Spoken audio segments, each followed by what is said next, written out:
আসেন। দূরের এবং কাছের বিনোদন প্রেমী বন্ধুরা, কথায় আছে এক বিন্দু ভালোবাসা দাও, আমি তোমায় এক সিন্ধু হৃদয় দিব।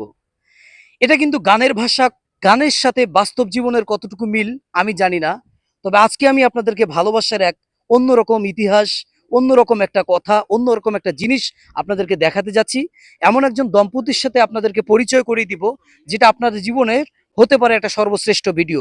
এই ডিজিটাল যুগে এসেও, এই জামানায় মানুষের ভালোবাসা, মানুষের প্রেম, মানুষের আবেগ মানুষকে এতটা হৃদয় প্রমাণিত করে রেখেছে। আজকে তার ভিডিওতে দেখবেন। আমার পাশে যে দুইজন ভাই বোন আছে, আমরা তার সাথে একটু কথা বলবো। ভাই, আপনার নাম? মোহাম্মদ বিপ্লব হোসেন। আপু, আপনার নাম? মোসাম্মদ লাকি আক্তার। লাকি আক্তার। আপনারা দুজনই তো স্বামী স্ত্রী। হ্যাঁ। জি, আমরা ওনারা দুজনেই স্বামী স্ত্রী। আপু শারীরিকভাবে একটু প্রতিবন্ধী। আল্লাহ তাআলার অশেষ রহমতে, আল্লাহ তাআলার ইচ্ছায় ওনার সঙ্গে আল্লাহ তাআলার রহমতেই কিন্তু বিবাহ বন্ধনে আবদ্ধ হয়েছেন।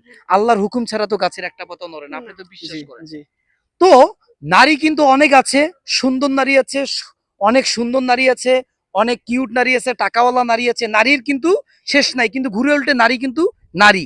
প্রত্যেকটা নারীর ভিতরে যা আছে তার ভিতরেও তাই আছে। কিন্তু আমার প্রশ্নটা হচ্ছে, আপনি একজন যে মানে খুব চমৎকার একজন মানুষ, খুব সুস্থ স্বাভাবিক একজন মানুষ, আপনার জীবনে আপনি তাকে কেন, কিসের জন্য, কেন তাকে ভালো লাগলো, কেন তাকে বিয়ে করলেন, যদি একটু সংক্ষেপে বলেন। সংক্ষেপে সে হচ্ছে অনেক গরিব ঘরের মেয়ে।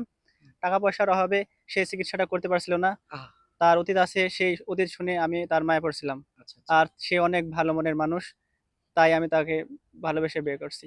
কি অমায়িক প্রকৃতি, কি বিনয় দর্শক। At first take your sweet love, you do not know that for this story. সে, এই আপুর গরিব ঘরে জন্ম নিচ্ছে, এটা তার কিন্তু দোষ নয়। মানুষ গরিব ঘরে জন্ম নিতে পারে, কিন্তু সে গরিব ঘরে জন্ম নেওয়ার পরে তার আর্থিকভাবে অসচ্ছল, শারীরিকভাবে সে অসচ্ছল। এটা জেনেও একজন মানুষ হয়ে মানবতার হাত বাড়িয়ে দিয়ে এই আপুকে যে বিয়ে করেছেন, এই ভাইকে সেলুট করা উচিত। আমরা আরেকটু জানার চেষ্টা করবো। আপু, ভাইয়া যেটা বলেছে সেটা কি সত্য? হ্যাঁ, সত্য। আপনি তাকে বিয়ে করেছেন, বিয়ে তাও কতদিন হলো? বিয়ে হয়েছে মে মাসের ২৭ তারিখ, ঈদের একদিন আগে। তারপরও কয় মাস হয়েছে? ১ মাস ৫ দিন এমন ১ হবে। মাস ৫ দিন হয়েছে। তারপরে আপনারা এখন দেশ ধুয়ে যে ঢাকায় এসে কর্ম করে খাচ্ছেন, ভাইয়া ছোটখাটো একটা জব করছেন। জি হ্যাঁ।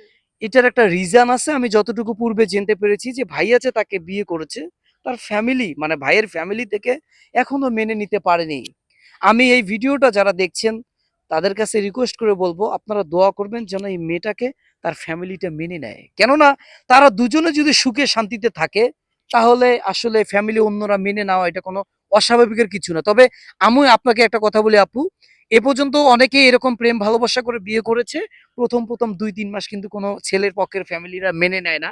একটা পর্যায়ে গিয়ে জি কিন্তু তারা মেনে না নিয়ে কিন্তু উপায় থাকে না। তো যাই হোক, আপনি তাকে পেয়ে কতটুকু সুখী? আমি তাকে পেয়ে অনেক সুখী। কারণ তার মতো মানুষ মনে হয় পৃথিবীতে নাই। আহারে! আপনি মানে আপনার দেশের বাড়ি কোথায়? আমার দেশের বাড়ি বরিশাল। আর আপনার? কুষ্টিয়া। কুষ্টিয়ার মানুষ। বরিশালের আপুর সাথে সম্পর্ক হয় কোনো যৌবন, কোনো সৌন্দর্য কোনো দেখে নয়, কোনো মেকআপ দেখে নয়, কোনো শর্ট ড্রেস দেখে নয়।